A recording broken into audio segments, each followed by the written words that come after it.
A vida é uma sequência de capítulos e a nossa trajetória é determinada por uma série de escolhas. Essas escolhas contêm caminhos, alternativas e encruzilhadas. Em cada uma dessas histórias, a gente quer aqui no Câmara Livre contribuir para, eventualmente, você mudar ou melhorar a sua relação com o mundo, a sua vida, os seus e a sua sociedade. No Câmara Livre de hoje, para conversar sobre isso, baseado num livro sobre um episódio de sua história bastante significativo, que nós vamos tentar resumir e passar para você aqui em casa, está conosco o advogado Carlos Eduardo Faraco Braga. Carlos, no Câmara Livre tem uma questão inicial, que é quase uma árvore genealógica para a gente entrar depois no livro e já percorrer e usar todo o tempo nele. Qual a memória afetiva que você tem na sua infância quando alguém ou o seu próprio dia a dia lhe fala, bom, eu menino lembro de? Bom, eu menino lembro dos meus pais e dos meus avós. É a maior lembrança que eu tenho, carinhosa por sinal, amorosa, é a lembrança que eu tenho dos meus pais e dos meus avós. Você tem um percurso, para resumir para as pessoas que estão em casa e não perder tempo na questão da obra que você está transferindo para as pessoas agora, que passa pelo colégio, a vida na comunidade, as relações com os amigos, como todos os jovens, a escolha, o direito, a experiência na vida pública, o caminho como advogado, professor universitário, o casamento, os filhos, as escolhas das pessoas no dia a dia. Um dia a vida veio e lhe disse, para. Exatamente. Nelson, você receber uma notícia, como eu recebi aos 36 anos de idade, aos 46 anos de idade, desculpe, o médico chega para você e fala, você tem câncer e a partir de hoje você deve repensar a sua vida.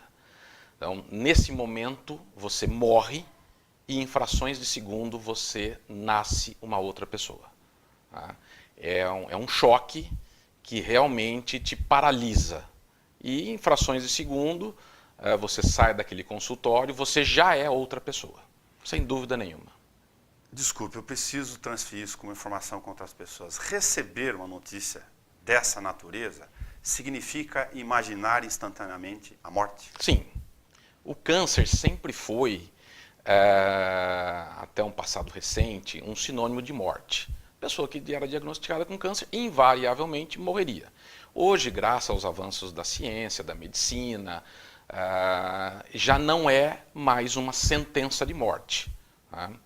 E os diagnósticos precoces, novas drogas, novas terapias, as terapias integrativas que eu fui estudar, todo esse conjunto atual diz que o câncer hoje não é mais uma sentença de morte, mas é uma doença realmente agressiva e é o que eu sempre falo, cada câncer é um câncer.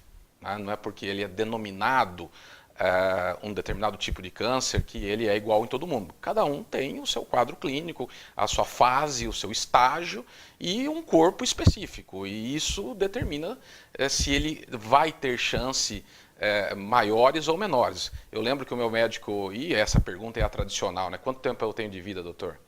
Ele fala, a pergunta não é mais essa, Carlos. A pergunta é assim, se você está no grupo que reage bem ao tratamento ou não.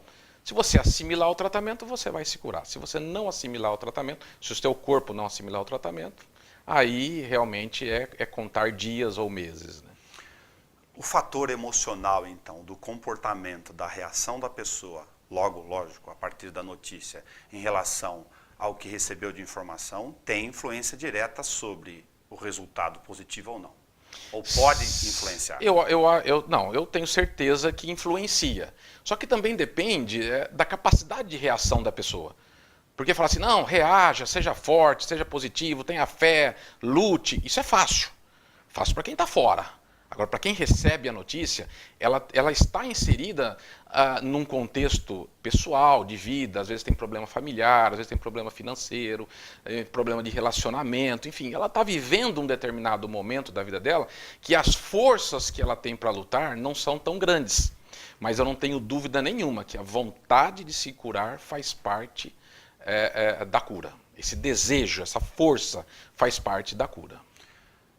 Ao partir para a reação sua, física, do ponto de vista biológico, pessoal e emocional, você certamente passou para as chamadas fases difíceis. Aí o corpo te dava sinais que te instigavam eventualmente a baixar a guarda. Aqueles, puxa, desmaiei, passei mal, fiquei fraco. Como você pode transferir para a gente esse momento? Olha, Nelson, o tratamento em si é muito difícil. Só quem passou sabe o quanto é difícil um tratamento de quimio e radioterapia. Eu, no começo, eu sempre acreditei que eu ficaria curado, que eu venceria. Não achava que eu iria morrer. Não deixava ninguém chorar perto de mim. Enfim, eu tinha uma atitude muito positiva. Só que você acaba pagando o preço, esse excesso, né, de força, ou essa aparente força que você demonstra ter, uma hora o teu corpo te cobra. Porque você vai se enfraquecendo. Tomar quimioterapia é a mesma coisa que você tomar um veneno. Você mata a célula ruim, a célula cancerígena, mas você mata a célula boa. Você vai definhando, né? E o teu corpo vai ficando fraco, vai ficando frágil, né? E tem dia que você desmaia, tem dia que você não tem força para levantar da cama, tem dia que você não consegue ir no banheiro. Enfim, é uma série, é uma caminhada com dias bons e muitos dias ruins, né? E o teu corpo te avisa. Eu, no final do meu tratamento, quando eu saí do hospital, eu tinha um pânico medicamentoso, no qual eu fiquei 22 dias sem dormir. Ou seja, o corpo ali deu o aviso total. Falou, você chegou no fundo do poço, agora você não tem mais jeito, você tem que sair. Né? No livro O que Aprendi com Câncer, a gente vai tentar transferir uma parte dessas informações para quem está conosco. Você, em que momento, decidiu ou buscou ou teve a possibilidade de buscar as chamadas terapias alternativas ou naturais, para a gente conversar um pouco sobre ela? Bom, veja bem, Nelson, não são terapias alternativas, Sim. porque você não está excluindo uma por outra. Na verdade, são terapias integrativas. São terapias naturais, bioidênticas, que você integra ao tratamento convencional. O tratamento convencional é quimio, rádio, cirurgia. Okay. Eu não tinha esse tipo de informação. Eu, quando fui diagnosticado, o tratamento proposto inicial era quimio e rádio. Meu câncer não era operável. Eu tive um câncer de esôfago, numa região chamada mediastino, com comprometimento da traqueia e pulmão. Naquele momento não era operável, porque senão teria que tirar tudo e perderia a fala e etc. Então, a terapia proposta inicialmente era a quimioterapia para tentar reduzir o tumor e após entrar com a radioterapia para fazer a ressecação ou tentar fazer a ressecação do tumor. E após esse estágio do tratamento, seria feita então a cirurgia, porque câncer de esôfago, o protocolo diz que se tira o esôfago. Então, eu recebi essa informação, tive o privilégio de me tratar num grande hospital em São Paulo, e inicialmente a quimioterapia eu comecei praticamente de imediato, né? Mas só que naquele momento eu já tinha um nutricionista, que eu já tinha procurado ele para outros fatores, uma pessoa extremamente competente, hoje um grande amigo meu de São Paulo, e eu sabia que ele estudava câncer, porque a tese de mestrado dele era câncer como uma doença mitocondrial e como a alimentação poderia influenciar no tratamento. Então, procurei ele de imediato, ele realmente me ajudou muito, com muita suplementação, porque eu perderia esses nutrientes do corpo, então ele forneceu esses suplementos, me deu várias orientações e, por não ser médico, me deu também caminhos a pesquisar sobre tratamentos médicos que poderiam me ajudar. Então, além da nutrição, eu também procurei uma médica durante o tratamento.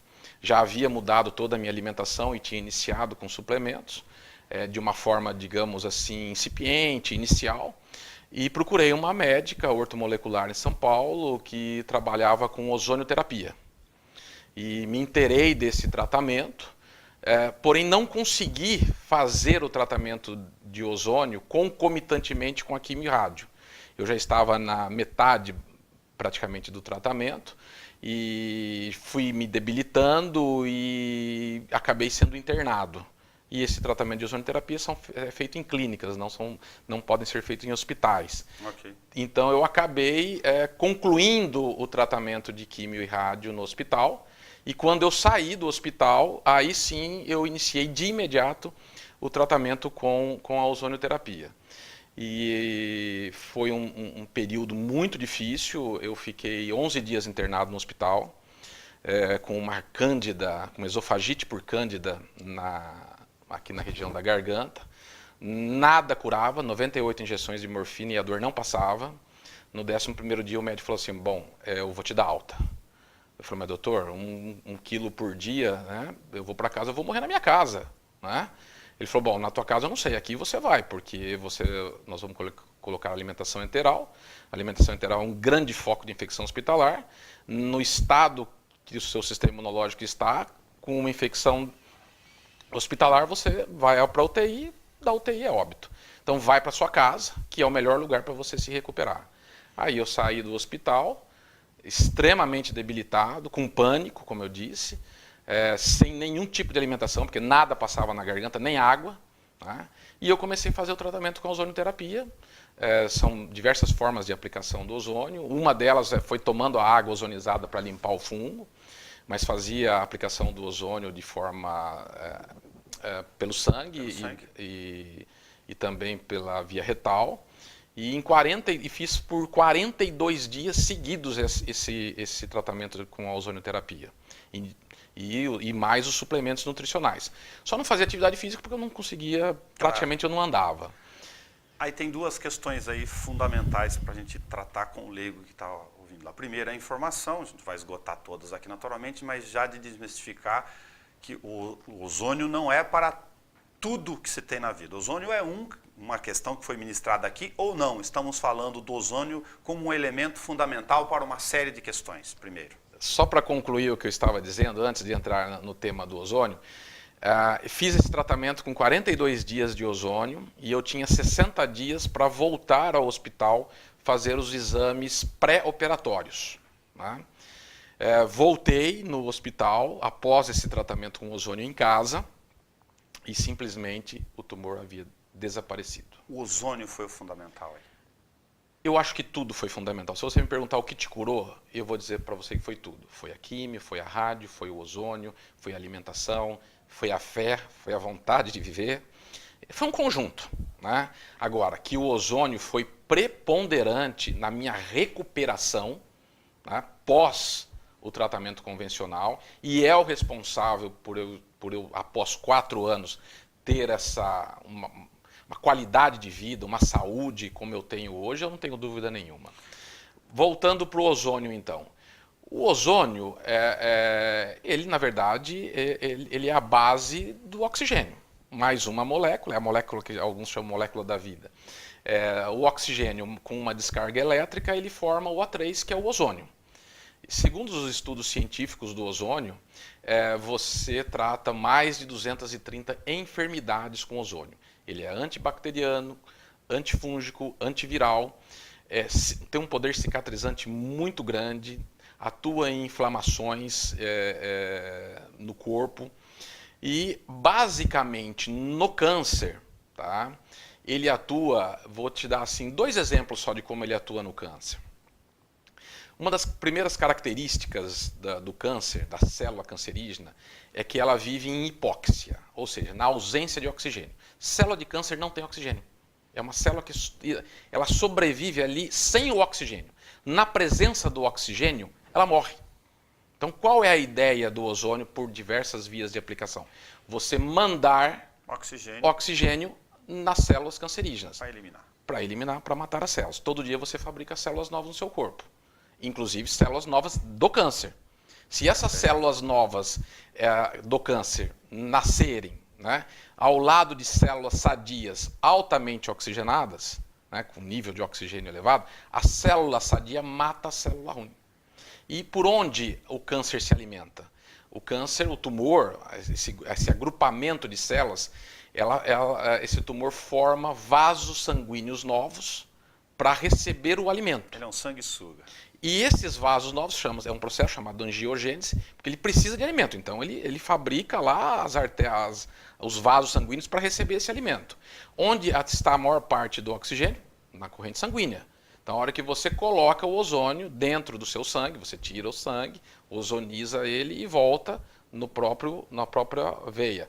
Isso é uma das formas de aplicação do ozônio. Você está colocando um alto nível de oxigênio e esse sangue vai andar pelo seu corpo e vai chegar onde tem o tumor. Uma outra forma também de colocar um nível maior de oxigênio nas células do seu corpo é porque o ozônio, quando você aplica principalmente pela via retal, na hora que ele entra em contato com os tecidos celulares, ele produz ozonídeos. Esses ozonídeos, eles entram no ciclo de Krebs, na função da mitocôndria, na produção celular. Ou seja, ele é um carreador de oxigênio na reprodução celular. Quem fabrica a célula é essa organela chamada mitocôndria. Sim. Então, quando ela fabrica essa célula nova, o ozonídeo ele é um carreador de oxigênio.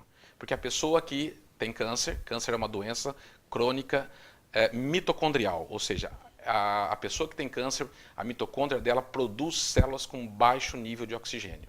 Então, o ozonídeo entra na produção celular na mitocôndria e fabrica células novas também com oxigênio. Então, soldadinho mais forte que vai combater o outro. Exatamente. Ali. A ideia é você mandar o oxigênio, que digamos seria aí um veneno para a célula cancerígena, né? É um remédio para o seu corpo, é o veneno pelo qual mata, é a arma que você tem para matar a célula cancerígena. Isso foi descoberto em 1931 por um médico alemão chamado Otto Warburg, foi o único médico no mundo que ganhou 2 vezes o Prêmio Nobel de Medicina. Aí é natural fazer um raciocínio chato de um recorte como jornalista já. Se o câncer tem todos esses ingredientes, e nesse caso específico, você gera oxigênio através do ozônio para combater a célula que não quer o oxigênio, eu olho para a medicina tradicional e pergunto, e aí, por que vocês não usam isso? Porque não é patenteável, Nelson. A indústria farmacêutica não tem interesse em que terapias digamos aí, naturais terapias complementares, que essas terapias tenham mais sucesso do que a terapia medicamentosa. Porque os medicamentos são patenteados e são caros. Uma aplicação de quimioterapia custa mais de 20 mil reais. Então, a indústria farmacêutica não tem interesse. Então, o ozônio é uma molécula que existe na atmosfera. Nós temos na atmosfera, tem no corpo. Isso não é patenteável. Então, não existe um interesse. É uma terapia simples, é uma terapia barata. Que os órgãos de controle de saúde acabam não tendo interesse. No Brasil, Rússia, Alemanha, Itália, Espanha, Estados Unidos, alguns estados, não todos esses países já regulamentaram e utilizam o ozônio como terapia, alguns até com hospitais próprios para isso. Então, evidência científica existe aos montes. Agora, qual? A evidência científica é patrocinada pelos grandes laboratórios ou a evidência científica de pesquisadores renomados de forma independente? Então, existe. É um processo. Aqui no Brasil, isso não tenho dúvida, já existe uma associação brasileira da ozonioterapia, profissionais renomados que atuam nessa área. O CFM, o Conselho Federal de Medicina, autorizou a título experimental o ozônio, ou seja, aquele que utiliza o ozônio, ele tem que assinar um termo de consentimento informando que teve acesso a todas essas informações, enfim, que sabe da situação atual da ozonioterapia no Brasil. A gente vive agora, você é advogado, e é inevitável colocar esse tema como um parênteses na nossa conversa aqui no livro Que Aprendi com o Câncer, a discussão inclusive em nível da STF, de pacientes desesperados, e desespero e pânico é uma informação que você sabe profundamente qual é o alcance dela, e a gente está falando de fora, buscando a questão da droga lá, e para tentar alguma coisa, porque eu preciso pensar em ter uma chance de viver. E a gente está falando de algo aqui, passa pelo espírito público, o senhor também enxergar no horizonte que apareça um prefeito, enfim, uma instância política e falar, vamos tentar, porque se deu certo para alguns, esse alemão não é maluco, né? Nós não estamos falando de maluco, e no fundo não faz mal. Não, exatamente. Primeiro que o ozônio foi descoberto em 1890. Por que esses países que eu relacionei para você são os pioneiros? Porque foi amplamente utilizado a nível medicinal na Primeira Guerra Mundial. Então, nós estamos falando de uma terapia que tem mais de século. Não é uma coisa descoberta. Foi ontem. E por uma ou duas pessoas. Não. Isso são países inteiros, universidades que vêm usando em hospitais públicos, em hospitais particulares. E é altamente comprovável. Absurdo, Carlos, mas a população não sabe. A população não sabe. Por quê? Os médicos... E por que eu me animei em escrever? Os médicos que trabalham com ozonioterapia, por uma resolução do CFM, eles estão proibidos de falar ou divulgar a ozonioterapia fora do meio científico. Então, em reuniões, em congressos, em eventos fechados, eles podem discutir, porque faz parte do estudo científico da carreira. Mas para o público em geral, ele não pode falar. Eu sou advogado, não sou médico, não tenho clínica médica, não exerço a medicina, obviamente, e eu relato o que eu usei. Eu relato o que eu estudei, o que eu li e o que eu aprendi. E faço isso com base em livros científicos. Né? Não é da minha cabeça nem do Google. Né? Apesar que o Google acadêmico é uma excelente fonte científica. Um dia, numa reunião com um médico, ele me falou, Carlos, mas a ozonioterapia não tem comprovação científica. Eu estava com o livro do maior autor sobre ozônio do mundo. É um professor da Universidade de Siena chamado Velho Botti, uma bíblia do ozônio. E quero deixar bem claro que essa terapia do ozônio não é propagada como uma terapia única e curativa. Tá? Ela é uma terapia coadjuvante para auxiliar o seu corpo a vencer a doença câncer junto com outras terapias. O médico falou assim, não tem comprovação científica que cura. Eu falei, bom, doutor, eu não estou falando que cura, eu estou falando que ajuda. Né? Comprovação científica está aqui, são 54 laudas de citações bibliográficas de artigos científicos publicados em revistas indexadas. Está aqui o livro. Tá? A quimioterapia, eu tomei, então eu posso falar. Eu li a bula. O próprio laboratório fala que faz mal. Sim.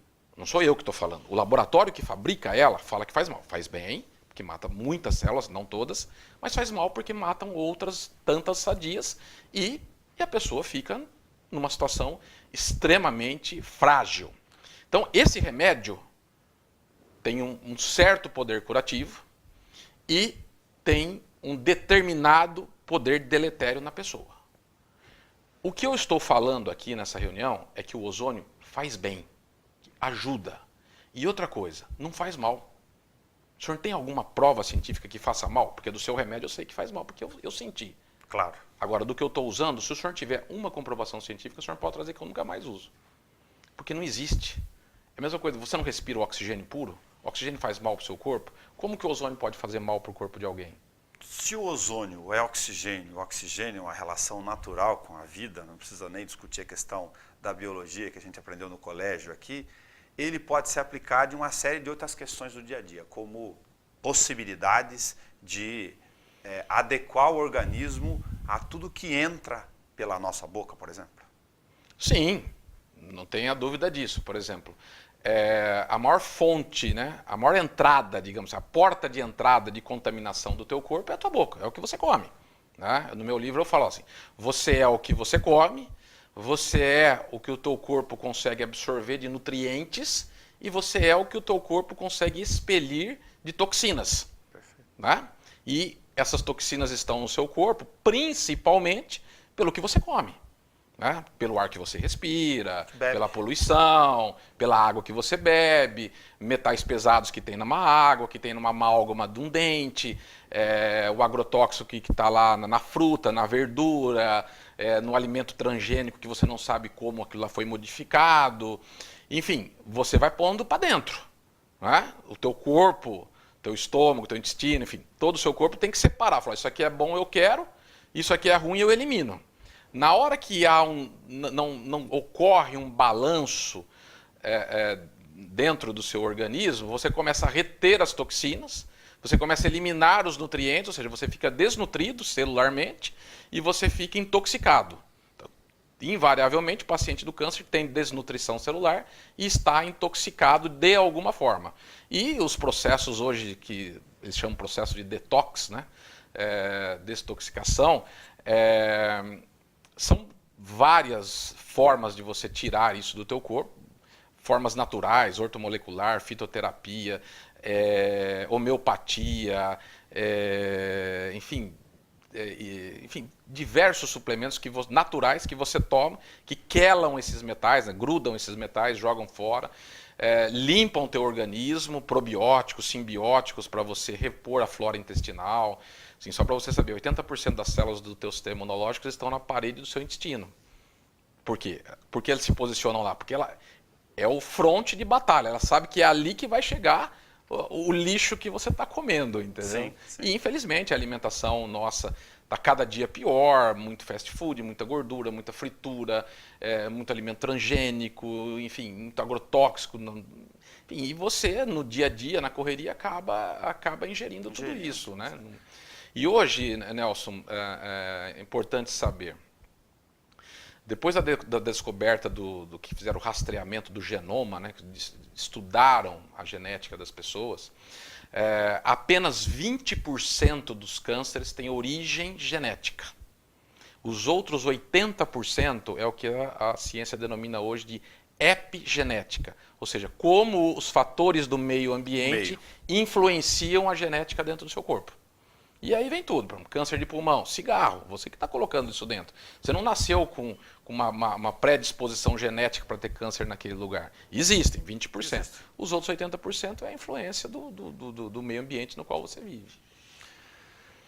Se o homem é o que entra e sai pela boca, no sentido mais prático do dia a dia, e tem todas essas relações, o que o Carlos hoje, paciente que está estudando, que é advogado, que está olhando para essas informações todas do ponto de vista ortomolecular, pensa a respeito da, lógico, a capacidade emocional de reagir ou de, primeiro, traumas pós-traumáticos e, segundo, a questão da energia quântica nessa relação do que está acontecendo dentro de nós a todo instante? Bom, veja bem, Nelson, a doença, câncer, é um conjunto, né? Até porque o tumor só é a parte aparente dele, tá? Sim. Quem fala, tirei o tumor, não tenho mais câncer. É mentira. Né? Câncer é a doença do corpo. Né? O tumor é apenas o sintoma. E ele demora bilhões de células agrupadas para ser detectável no exame de imagem, para o médico falar assim, você tem câncer. Não, você tem um tumor. Né? Porque o câncer você tinha antes já. Agora nós detectamos ele. E depois que você tira o tumor... Passa uns 5 anos, o médico fala, você está curado. Não, você está em remissão.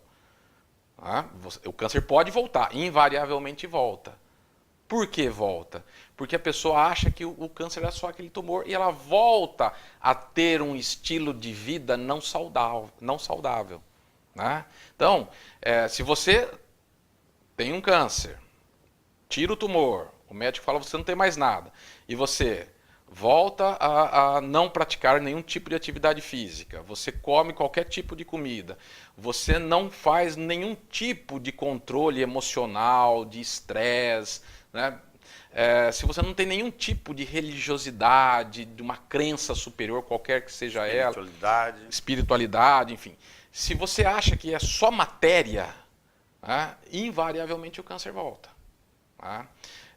Eu, particularmente, eu entendo que, assim, eu encerro o meu livro até dizendo assim, o que eu aprendi com o câncer. Né? Primeiro que eu aprendi a ser uma pessoa melhor em todos os sentidos. E eu aprendi que a doença ela serve para curar a alma. Então, ao lado dos efeitos biológicos ou fisiológicos que a doença te traz, você tem um fundo totalmente emocional, ou se você quiser chamar de energia, né? Que gravita em torno de você. Tá? Tudo é energia. Qual é a menor parte do seu corpo? Uma célula? Não, é um átomo. O átomo está dentro da célula. Né? Do que é composto o átomo? Próton, elétron e nêutron. Tudo é energia. Você tem que mudar a energia do teu corpo. Né?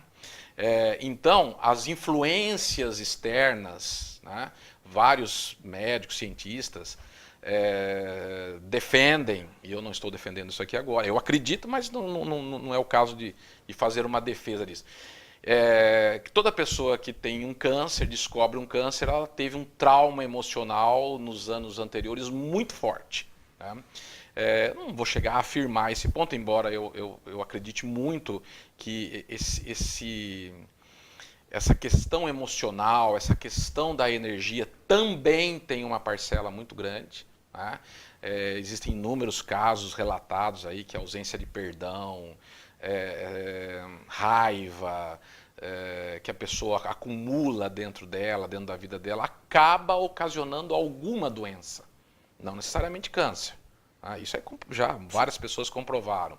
É onde entra a física quântica. Existem muitos remédios quânticos hoje, inclusive, para ajudar no tratamento do câncer e de várias doenças. Né?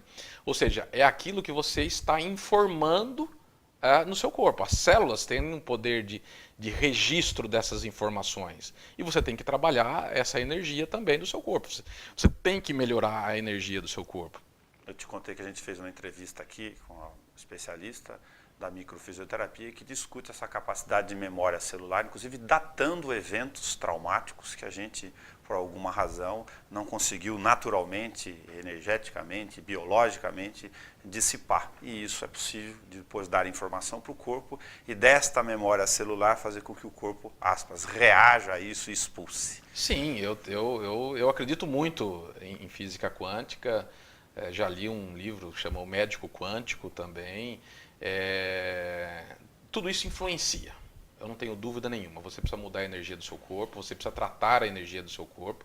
Terapias energéticas ajudam muito você restabelecer esse equilíbrio energético que você tem, e você só cura o câncer se você mudar o seu estilo de vida. É um conjunto multifatorial, né, de ações que você tem que tomar em relação à doença para tirar aquela doença daquele momento do seu corpo e ter um corpo saudável depois. Se você tiver um corpo saudável, dificilmente você voltará aquele câncer em você. Uma questão prática aqui de jornalismo necessária, para a gente poder finalizar com mais alguns pontos aqui. O livro Que Aprendi com Câncer está chegando agora em breve nas bancas, onde as pessoas procuram, aqui em Bauru, os interessados, que a gente vai estar na internet, enfim, fazendo essa transferência de informação além das fronteiras aqui nossas. Bom, o livro ele é resultado desses 4 anos de estudo. Eu, quando descobri o câncer, eu era professor de Direito na USP, em São Paulo, estava habituado a estudar, e com o câncer eu fiquei em casa e tinha tempo para estudar. Então eu comecei a estudar muito sobre a doença, até porque você precisa conhecer teu inimigo, né? Comecei a estudar e comecei a compilar vários trabalhos científicos sobre câncer. E ao lado disso eu fui tendo contato com essas terapias, fui usando essas terapias, fui estudando essas terapias e fui compilando todo esse material. Nesse meio tempo tive o privilégio de fazer uma pós-graduação. Mesmo sendo advogado, tive o privilégio de fazer uma pós-graduação em nutriendocrinologia funcional com o professor Dr. Lair Ribeiro. Foram 18 meses de curso, quando tive uma proximidade maior também com as fontes científicas. Todo esse material eu compilei, né? Então eu juntei as citações científicas que embasam aquilo que eu aprendi. Eu relato como eu usei, por que eu usei, quando eu usei. E o resultado desse estudo e dessa compilação desses trabalhos científicos, e eu tomei esse cuidado porque eu sou advogado, não sou médico, né? Perfeito. Então eu falei, olha, eu fiz isso, eu aprendi isso, onde? Nesses livros, está aqui a citação científica. Estão aqui. Né? Compilei todo esse material para que as pessoas tenham acesso a esse tipo de informação. Né? A Renda é um livro que será vendido aí num preço mais singelo, mais barato. A renda será revertida para uma entidade que eu fundei aqui em Bauru, chamado Centro de Apoio às Pessoas com Câncer de Bauru. Toda a renda será destinada a essa entidade. E o livro está sendo editado pela Ideia Editora, terá um lançamento aqui em Bauru e será disponibilizado nas principais livrarias aqui de Bauru, e também teremos um lançamento em São Paulo. O que você deixou de comer dessa história toda? Ou moderou e tenta evitar? Bom, principalmente carboidrato. Tá? Por quê? Por quê? O maior alimento do câncer chama-se glicose. A maior fonte de glicose no seu corpo é o carboidrato que você ingere.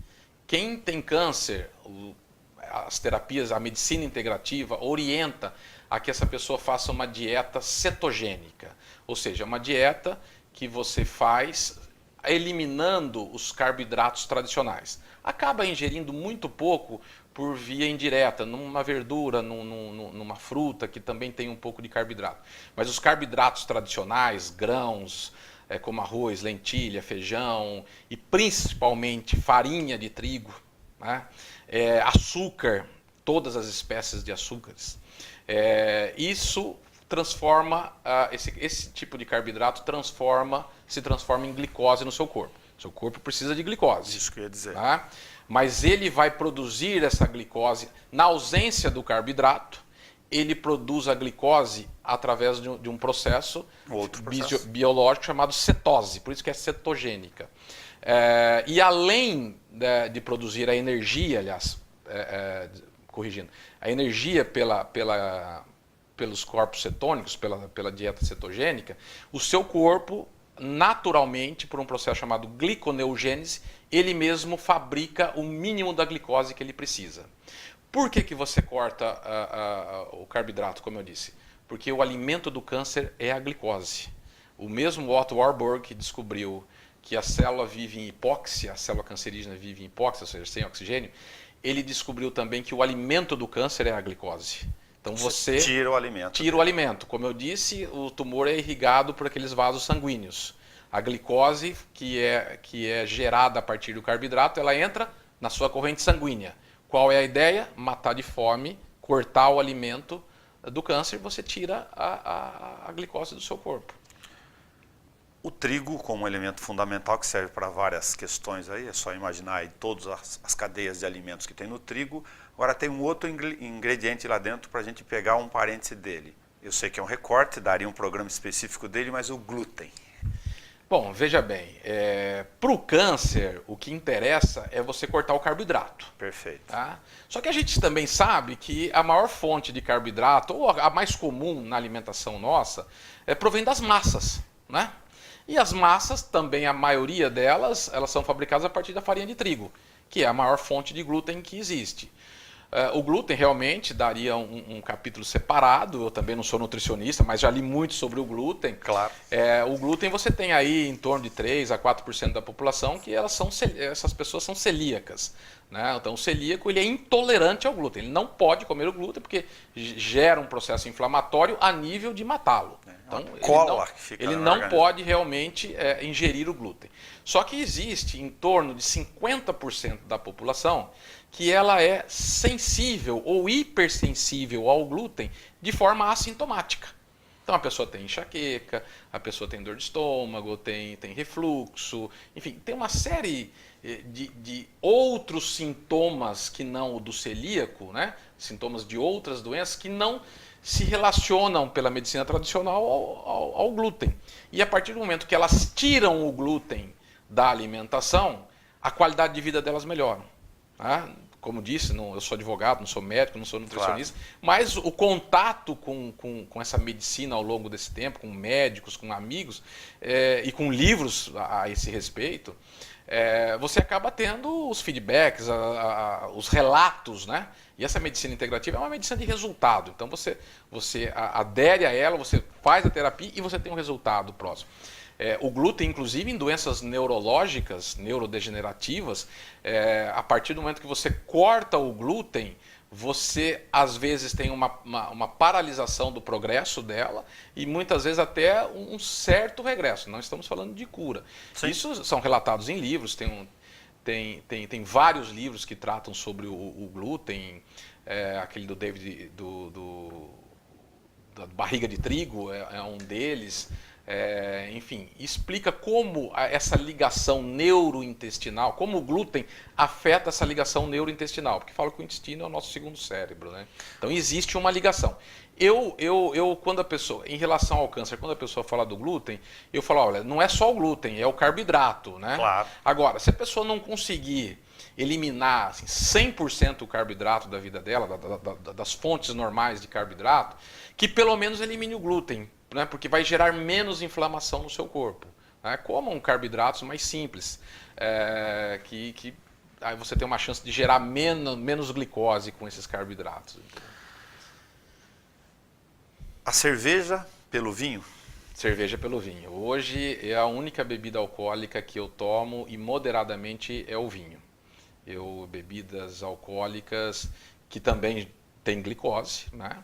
E a cerveja mais ainda por causa da cevada, tem o glúten, eu eliminei da minha alimentação. Hoje basicamente eu como 10% só da minha alimentação em carboidratos e muito pouco e totalmente sem glúten. Eliminei açúcar, eliminei cerveja, eliminei adoçante, que é pior do que açúcar, carboidratos em geral, né? Apenas 10% e totalmente sem glúten. Nos grãos? Grãos. Porque aí tem alguns, você citou a linhaça no meio do caminho, aí o feijão. Não, então, eu como alguns, por exemplo, eu procuro escolher os carboidratos bons, né? Como pouco, mas porém como os bons, né? Grão de bico, lentilha, esse tipo de linhaça, né? Esse tipo de carboidrato que, digamos assim, e como, porque hoje eu estou em remissão. Claro. Né? Meus exames são 4 anos, eu não tenho nenhum sinal, nenhum marcador de sangue, absolutamente nenhum sinal da doença chamada câncer. Então, dentro desse controle, eu não sou totalmente radical, porque, digamos aí, eu estou assim, saudável, né? Não estou na fase da doença, né? Se eu estivesse na fase da doença, aí seria radical. O lado italiano aí, por causa das massas, como é que você lida? A massa sem glúten, né? Uma massa de milho, uma massa com farinha de milho, ou uma farinha de grão de bico, e esporadicamente, né? Não faço isso um hábito diário, né? Carlos, a gente agradece muito de fazer esse recorte aqui. Você ficou 4 anos, como disse, vivendo essa fase de busca de informação e de transferir isso para as pessoas no livro Que Aprendi com o Câncer, e seria impossível de imaginar que a gente fosse fazer a cobertura de tanta informação que você colheu ao longo do tempo. Então, que as pessoas, o que eu acho que oferecer aqui como situação, recorram ao livro, eventualmente, para conhecer a tua experiência, teu depoimento de vida mais do que a pesquisa, para tentar observar, como eu disse no início do Câmara Livre, que tem esse objetivo, como estão lidando com as suas próprias vidas. E sugeriria, para encerrar o nosso bate-papo aqui, se, inevitavelmente já fica claro para a gente que está aqui no estúdio, isso demonstrado com você, se isso mudou, se essa história da relação com essa doença que é tão enigmática na cabeça das pessoas, o que ela mexeu por dentro com o Carlos Eduardo Faraco Braga até o instante em que você aprendeu como lidar com ela? Olha, Nelson, a proximidade da morte, né, é uma situação que mexe muito com você. Todos nós sabemos que vamos morrer, a gente assiste pessoas próximas ou distantes, né, morrendo todos os dias. A gente sabe que nós vamos morrer e que os nossos parentes, enfim, a gente sabe que a gente vai morrer. Mas eu acho que Deus coloca aí algum anestésico no dia a dia nosso e a gente não fica pensando rotineiramente sobre o assunto morte. Senão você não viveria, né? Mas quando por algum motivo, e o câncer é muito forte nisso, ele te chama, né, numa proximidade da morte, você fala assim, não, que eu ia morrer eu sei, mas pô, eu vou morrer agora, né? Assim, daqui uns meses, né? Isso foi como eu disse no começo, você morre e nasce outra pessoa naquele momento. Então, você refaz toda a sua história de vida até aquele momento e você repensa todos os próximos passos. É mais ou menos como se você estivesse correndo numa raia, né? Da vida, né? O estádio ali fosse a sua vida, você estivesse numa corrida, você estava numa raia, né? Vem a doença, você para, aí alguém te pega, fala, não, você está na raia errado, você tem que correr aqui agora. E você muda para uma raia melhor, entendeu? E aí você vai começar a entender mais o significado da vida para você, você vai mudar os valores que você tem sobre a vida, sobre as coisas materiais, sobre os relacionamentos, né? E eu disse, isso muda a pessoa, né? você cura a tua alma. Todos nós, ao longo da vida, vamos acumulando aí problemas, mágoas, insatisfações, decepções, qualquer situação parecida. Nesse momento, é a hora que Deus dá uma chance para você, tá? De você repensar. Falou, olha, isso era para você vir agora, mas eu vou deixar você ficar mais um tempo. Eu vou te dar uma moratória. Eu recebi uma moratória. Então, na hora que você recebe essa moratória, você fala assim, não, o meu propósito de vida tem que ser outro. E aí você encontra qual é o teu propósito de vida e você se torna uma pessoa melhor. Então, não tenho dúvida nenhuma que foi isso que aconteceu comigo. É isso que eu procuro passar no livro, ou seja, toda essa minha experiência e todas as terapias que eu utilizei, elas servem sim e muito para ajudar a pessoa com câncer a passar pela travessia do tratamento. E com muito sucesso, com muita sorte, com muita determinação, se curar do câncer. Entendeu? É a oportunidade das pessoas terem acesso. Eu era professor em São Paulo, digamos assim que eu teria uma possibilidade de acesso a esse tipo de informação muito grande e não tinha. Né? Imagine as pessoas que pelo dia a dia, pela condição econômica, social, acabam muito menos tendo essa oportunidade. O livro é destinado para esse conjunto de pessoas. Entendeu? As pessoas que saberem que existem terapias que podem amenizar o tratamento, né? Diminuir os efeitos deletérios de uma quimio, de uma rádio, que pode aumentar o teu vigor físico, pode aumentar o teu sistema imunológico e, eventualmente, dependendo do teu corpo, podem fazer um trabalho conjunto na busca da cura da doença. Entendeu? São terapias baratas, são terapias simples, que a pessoa pode ter acesso. Elas apenas não têm a informação, porque os órgãos governamentais, infelizmente, não permitem que essas informações chegam até a população.